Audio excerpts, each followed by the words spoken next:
So thank you very much for the invite. My name is Jan Clark and I'm a consultant nurse in MND at the National Hospital for Neurology in London in the UK. I'm also chair of the expert core of the Community of Practice. And my assistant... Not so glamorous, and I've got my name wrong on the slide. So it's Jen Bedford from the MND Association. Let's see if I can work the technology. Green button. Here we go. So we set up our Community of Practice 3 years ago, and it was presented at the APF in San Diego 2 years ago about where we got to at that point. So we just want to bring you up to date to where we are now. So this is 3 years on. So we've continued to build our community. It's growing fast, which is really great and exciting. I just need my glasses to read my notes. So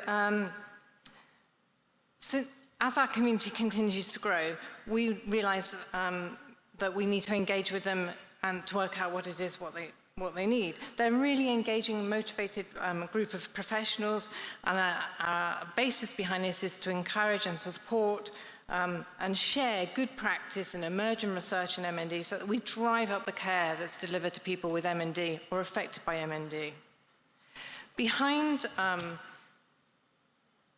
our forum, we have an expert core. So you talked about having a group of professionals. We have an expert core. It's about 30 members. It's multidisciplinary and it covers every profession that we can think of, although, Melinda, we're very short of a social worker. So if you could. But so we've got these 30 members, and they're the people that work in the very top of their profession in MND across the UK, and they're there to sense check the information that we give out and to talk about topics that are related to their own professional disciplines. So it's really exciting, and actually we're really excited because we've got Rhiannon this year. She's the only orthotist in the UK who now uses 3D printing to make orthotics. So as Philippa said, one size doesn't fit all, and now we've got somebody on our expert core who can share that information across the UK to our community of practice. So we're very encouraged by that.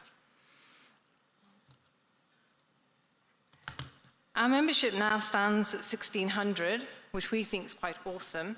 And spread across the UK is quite wide. We've got good spread north and south. We've got it in our devolved nations of Scotland and Wales and Northern Ireland.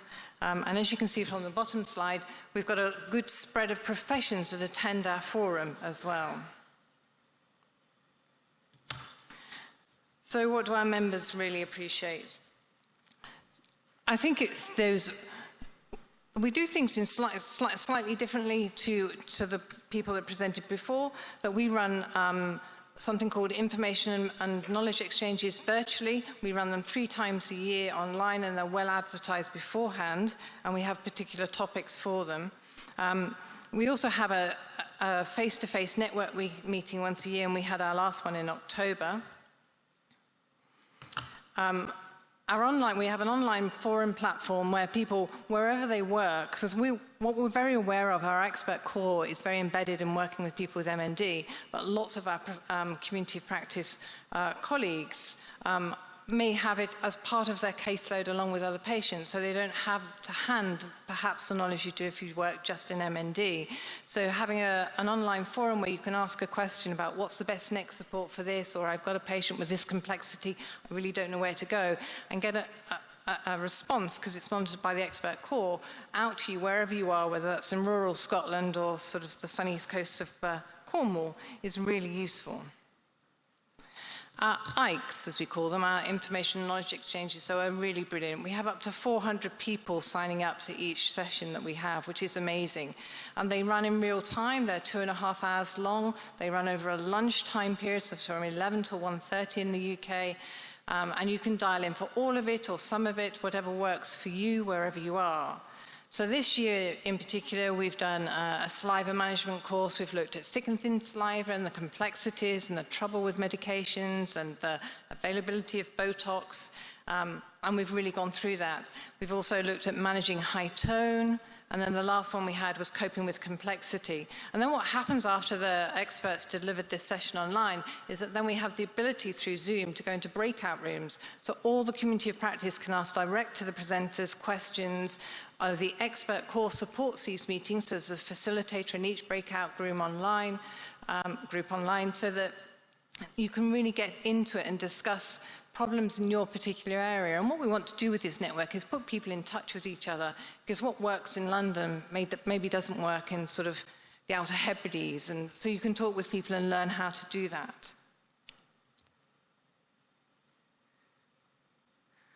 And then our annual networking event has gone from strength to strength, that we've outgrown the premises from where we had it last. The last one we had in October, we had over 200 attendees and created a waiting list for people to take places on that. It was an amazing day. That day is not about PowerPoint presentations. We'll have a keynote speaker, but then we have things around the room, little groups around the room, and we had, how many rooms do we have? 10 rooms or something, where we had all our expert core delivering little groups. So Rachel and I did sex and intimacy.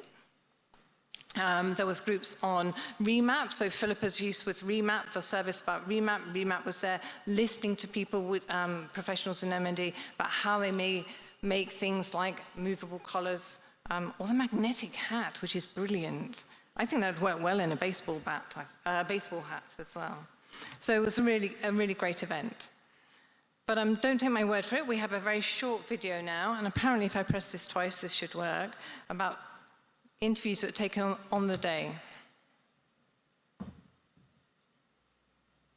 there's any sound. There's no sound.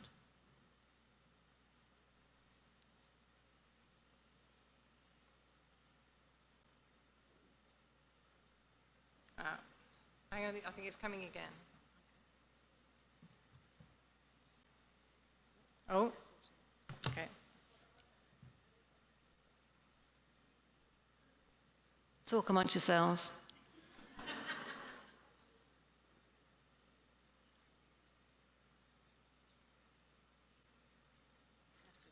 We should have brought a packet of raisins up here, shouldn't we? Everyone smile. Everyone smile.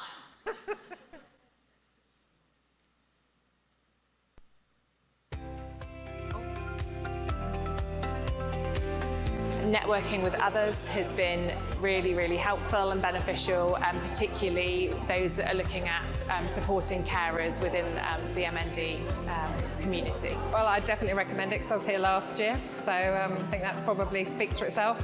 And the more MNDA events you come to, you build up your network of peer support. So when you are back in your clinical practice, you've got people you can draw on for if you've got situations that you need support with. It's just great to see some people I've met at similar events over the last few years and catch back up with them and just re-establish links, because it's always handy to know who to email to ask for different tips and advice. For example, we bumped into a psychologist today, and we're trying to improve our psychology service, so we're going to be emailing one another after this event, having re-established that connection.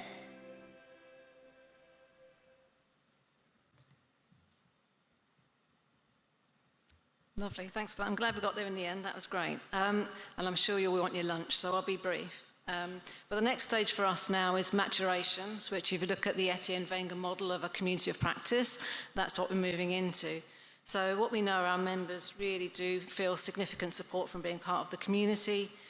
We've got great depth and breadth of experience that we now have within the community that we can use and make really great strong bonds between each other. People talk about it being a national MDT, which is absolutely fantastic. And we have a great level of trust going forwards. So that's really fantastic. So we're quite excited. And what next? So we've looked at a structured approach to the development of the community of practice. So the following things, and I'm going to talk about them afterwards. So it's the Demands Project, which is a suite of workforce surveys, a national pathway and resource development, our annual networking event, and international connections.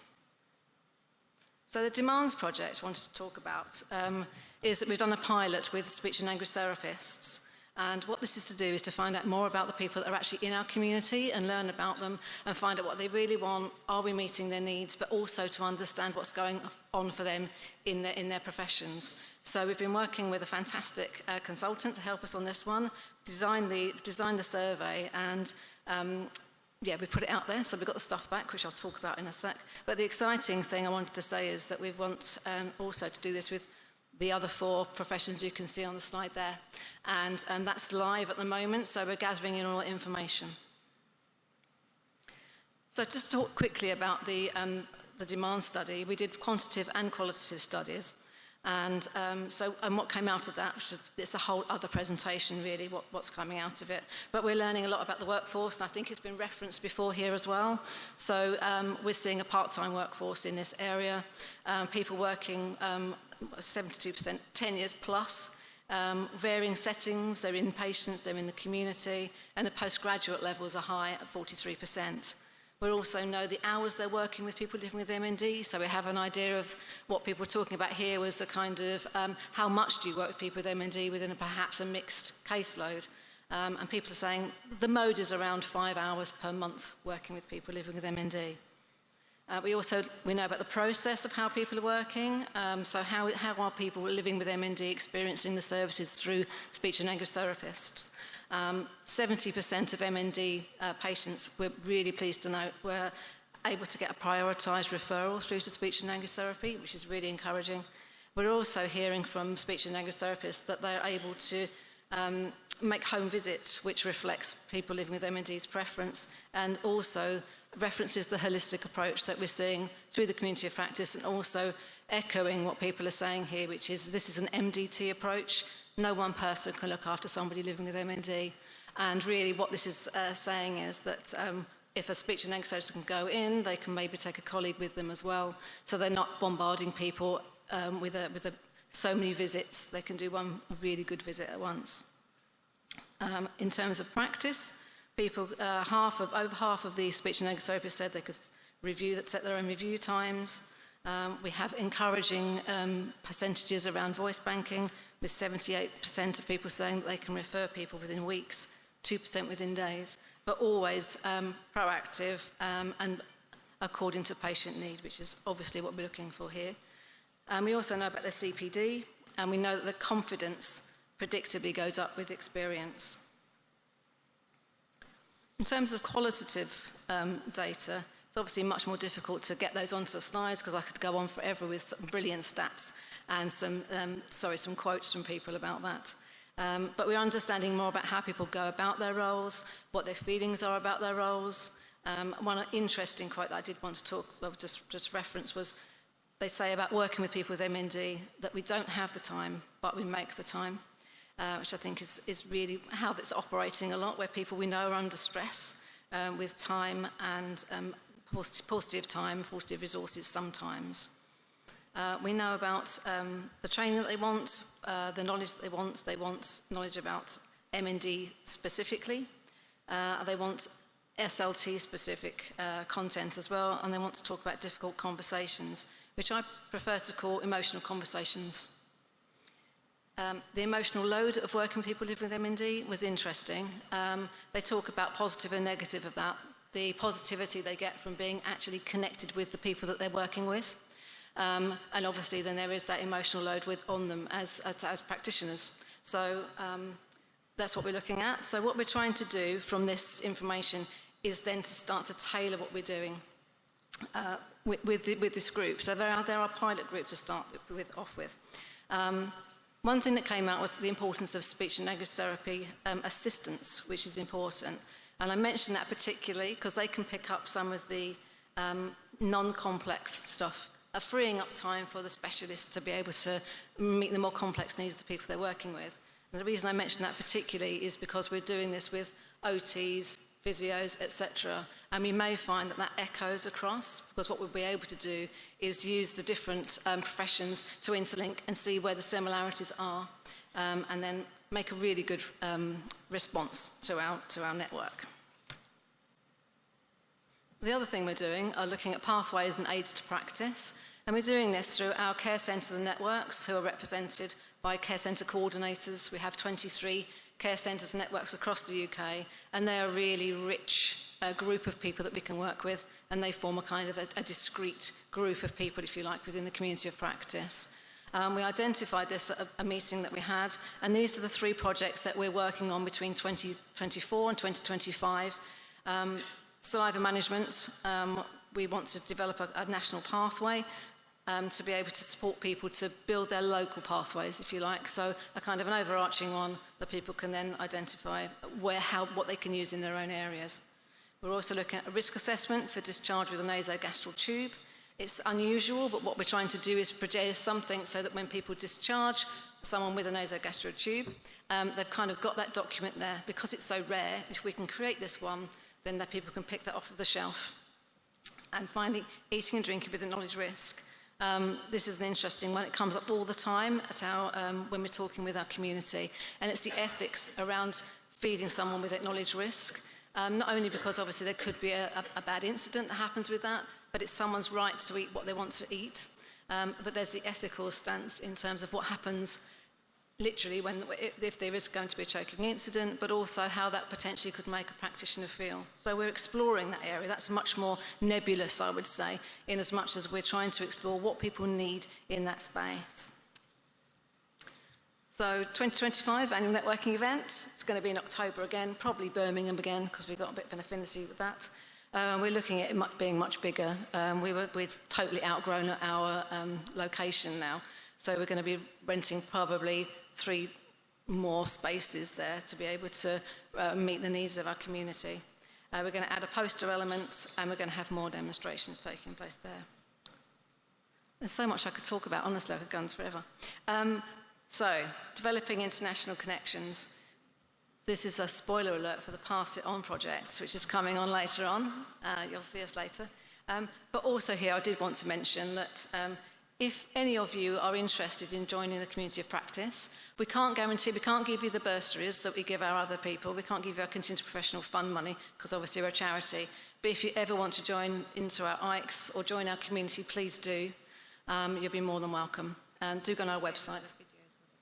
Oh yeah, I didn't mention. All of the videos are recorded, so if you became a member of the community of practice, you'd be able to see back ones. And there's also a whole education programme on there as well, so we have a whole series of webinars too. So yeah, please, come and find me. Thank you.